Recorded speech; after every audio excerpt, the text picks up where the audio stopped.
اعوذ باللہ من الشیطان الرجیم، بسم اللہ الرحمن الرحیم۔ ناظرین کرام، السلام علیکم ورحمۃ اللہ وبرکاتہ۔ آج ہم بات کریں گے اسلام کے ان عظیم ترین لوگوں میں سے ایک کے بارے میں جنہیں رسول اللہ صلی اللہ علیہ وسلم نے اس امت کا امین کہا۔ ایک ایسی شخصیت جن کی زندگی ایمان، قربانی، دیانت اور جہاد کا روشن مینار ہے۔ ایک ایسا جرنل جس کی فوج کے سامنے رومی سلطنت کا غرور ٹوٹ گیا۔ ایک ایسی پاکیزہ روح جس کا مقام دنیا کے بڑے بڑے بادشاہ حاصل نہ کر سکے۔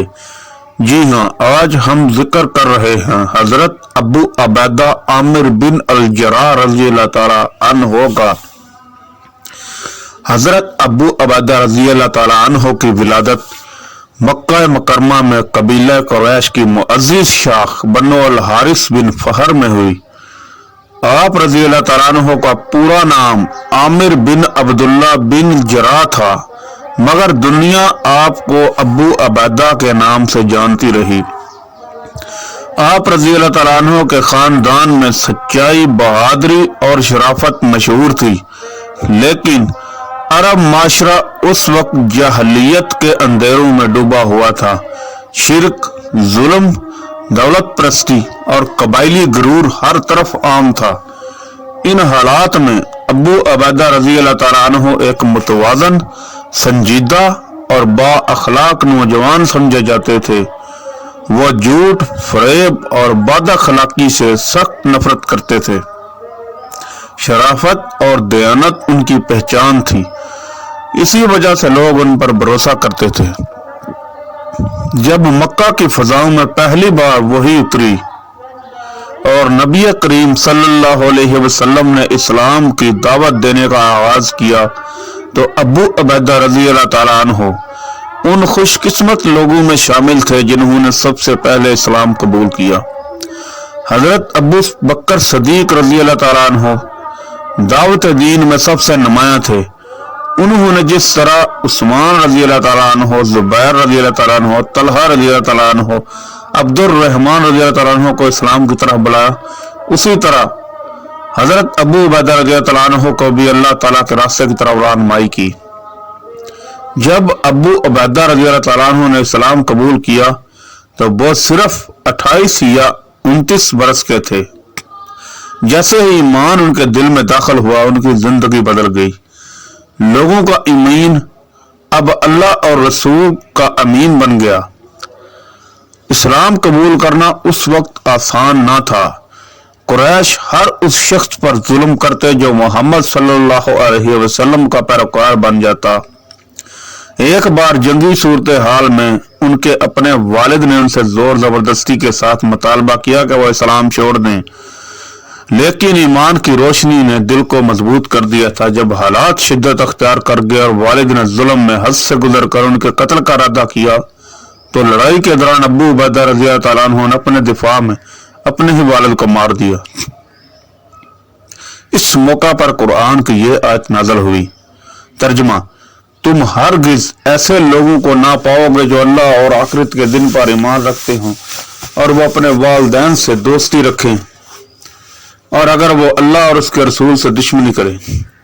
یہ آیت ابو عبیدہ رضی اللہ تعالیٰ عنہ کے ایمان کی گہرائی اور سچائی کا اعلان تھا۔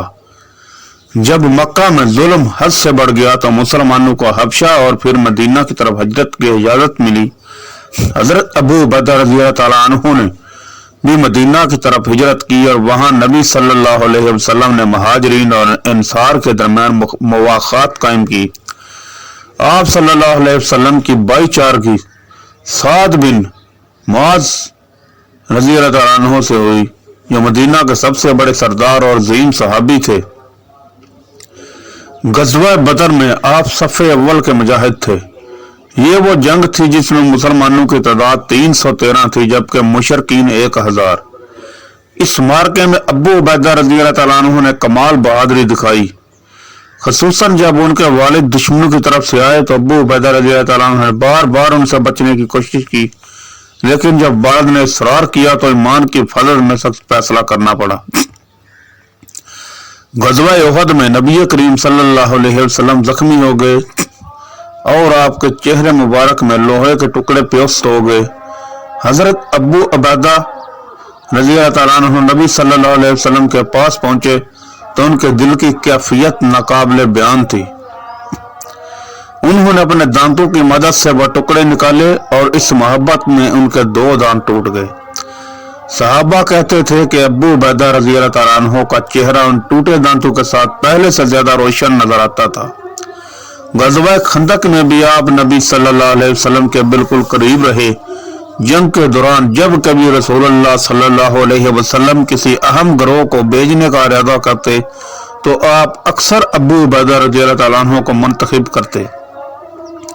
एक दिन सहाबा आपस में बैठे थे तो नबी सल्लल्लाहु अलैहि वसल्लम ने फरमाया, हर उम्मत का एक अमीन होता है और मेरी उम्मत का अमीन अबू उबैदा इब्न अल-जर्राह है।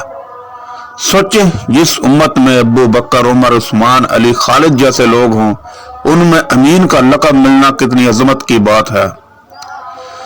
हजरत अबू उबैदा रज़ी अल्लाह तआला अन्हु अपनी दयानत में मिसाली थे। एक बार अमीरुल मोमिनीन हजरत उमर ने शाम का दौरा किया और वो अबू उबैदा के घर गए। घर में गए तो एक चटाई, एक मशकीज़ा और एक तलवार बस। हजरत उमर रज़ी अल्लाह तआला अन्हु की आंखों में आंसू आ गए। उन्होंने कहा, अबू उबैदा ये दुनिया ने तुम्हें कुछ भी नहीं दिया। उन्होंने जवाब दिया, अमीरुल मोमिनीन मेरे पास अल्लाह काफी है, यही मेरा सामान है। हजरत अबू बकर सदीक रज़ी अल्लाह तआला अन्हु ने मुरतदीन के खिलाफ जंगों में और शाम के फतूहात में आप रज़ी अल्लाह तआला अन्हु को बड़ी जिम्मेदारियां दी। जब मुसलमानों की फौजें शाम में दाखिल हो रही थी तो अबू उबैदा उनकी रूहानी और अखलाकी रहनुमा थे। हजरत उमर रज़ी अल्लाह तआला अन्हु ने एक मौका पर खालिद बिन वलीद रज़ी अल्लाह तआला अन्हु को माजूल करके अबू उबैदा रज़ी अल्लाह तआला अन्हु को अमीर लश्कर बनाया, लेकिन अबू उबैदा ने खत को कई दिन तक छिपाए रखा। आप चाहते थे कि खालिद रज़ी अल्लाह तआला अन्हु के दिल में कोई रंज पैदा न हो। जब मुनासिब वक्त आया तो उन्हें इस तरह से बताया, ऐ खालिद तुम अमीर हो या मैं, हम दोनों अल्लाह के सिपाही हैं। खालिद रज़ी अल्लाह तआला अन्हु ने कहा, अल्लाह अबू उबैदा पर रहम करे, उम्मत में उनसे ज्यादा अजीज और दयानतदार कोई नहीं।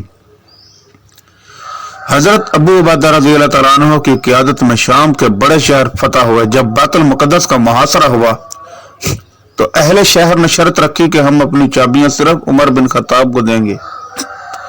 हजरत उमर रज़ी अल्लाह तआला अन्हु मदीना से शाम आए, सियासी मादे तय हुए और यूं बैतुल मुक़द्दस पहली बार पुरअमन तरीके से मुसलमानों के कब्जे में आया। ये सब कुछ अबू उबैदा रज़ी अल्लाह तआला अन्हु के हिकमत, सब्र और अखलाक की वजह से मुमकिन हुआ। 18 हिजरी में शाम में एक भयानक बीमारी फैली जिसे तारीख में तऊन मवास कहा जाता है। हजारों मुसलमान शहीद हुए। हजरत उमर रज़ी अल्लाह तआला अन्हु को जब मालूम हुआ कि अबू उबैदा रज़ी अल्लाह तआला अन्हु बीमारों के दरमियान मौजूद हैं तो उन्होंने फौरन खत भेजा, अबू उबैदा मुझे तुम्हारी सख्त जरूरत है, फौरन मदीना आ जाओ। खत पढ़कर अबू उबैदा रज़ी अल्लाह तआला अन्हु समझ गए कि अमीरुल मोमिनीन की जान बचाना चाहते हैं। उन्होंने जवाब में फरमाया, उमर मैं उस लश्कर को छोड़कर कैसे आ सकता हूँ, जब ये बीमारी इनके दरमियान हो तो मैं कैसे भाग जाऊं। मैं अपने भाइयों के साथ रहूंगा, अगर अल्लाह ने चाहा तो उनके साथ ही जन्नत में दाखिल होऊंगा। कुछ ही दिनों बाद ये पाकीज़ा इंसान ताउन में मुब्तला हो गए। बीमारी बढ़ती गई मगर चेहरा रोशन होता गया। उन्होंने अपनी आखिर वसीयत में कहा, ऐ लोगों मैं तुम्हें अल्लाह से डरने की नसीहत करता हूँ, अगर मैं मर जाऊं तो मुआज़ बिन जबर रज़ी अल्लाह तआला अन्हु को अमीर बनाना, नमाज कायम रखना, सदका देते रहना और दुनिया की मोहब्बत से बचना। कुछ ही दिन बाद ये उम्मत का अमीन अल्लाह के हुजूर हाजिर हो गया। उनकी उम्र तकरीबन 58 बरस थी। आप रज़ी अल्लाह तआला अन्हु की नमाज जनाजा हज़रत मुआज़ बिन जबर रज़ी अल्लाह तआला अन्हु ने पढ़ाई। आपका मज़ार आज भी उर्दन के इलाके अमान के करीब मौजूद है। हजरत अबू उबैदा रज़ी अल्लाह तआला अन्हु में ऐसी सिफ़ात थी जो उन्हें सहाबा में मुमताज करती हैं। दुनिया ने उन्हें अमीन कहा, लेकिन रसूल सल्लल्लाहु अलैहि वसल्लम ने उन्हें उम्मत का अमीन कहा। ये ओहदे दौलत या शोहरत के मोहताज न थे। अमीर लश्कर होने के बावजूद ऊंट की पीठ पर बैठते और रोटी और सिरके पर गुजारा करते और फटे कपड़े पहन लेते। हर फैसले में अल्लाह की रजा देखते, फतह हो या शिकस्त अल्लाह का शुक्र अदा करते। कभी अपने आप को बड़ा नहीं समझा। अपने मातहत खालिद बिन वलीद रज़ी अल्लाह तआला अन्हु से भी इज्जत मोहब्बत का मामला किया। उनकी क़ियादत में मुसलमान एक जिस्म की तरह होते थे, मुत्तहद, मजबूत और मुनज़्ज़म। हजरत उमर रज़ी अल्लाह तआला अन्हु जब शाम पहुंचे और उन्हें मालूम हुआ कि अबू उबैदा रज़ी अल्लाह तआला अन्हु इंतकाल कर चुके हैं, तो वो एक चट्टान पर बैठकर देर तक रोते रहे। उन्होंने कहा, अगर अबू उबैदा आज जिंदा होते तो मैं उन्हें खलीफा बना देता, और अगर अल्लाह के हुजूर मुझसे पूछा जाता तो मैं कहता मैंने उम्मत का अमीन तुम्हारा अमीन बनाया था। ये अल्फाज इस बात की सबसे बड़ी दलील है कि अबू उबैदा रज़ी अल्लाह तआला अन्हु का मकाम कितना बुलंद था। नाज़रीन इकराम, हजरत अबू उबैदा इब्न जर्राह रज़ी अल्लाह तआला अन्हु की जिंदगी हमें यह सबक देती है, ईमान सबसे कीमती सरमाया है।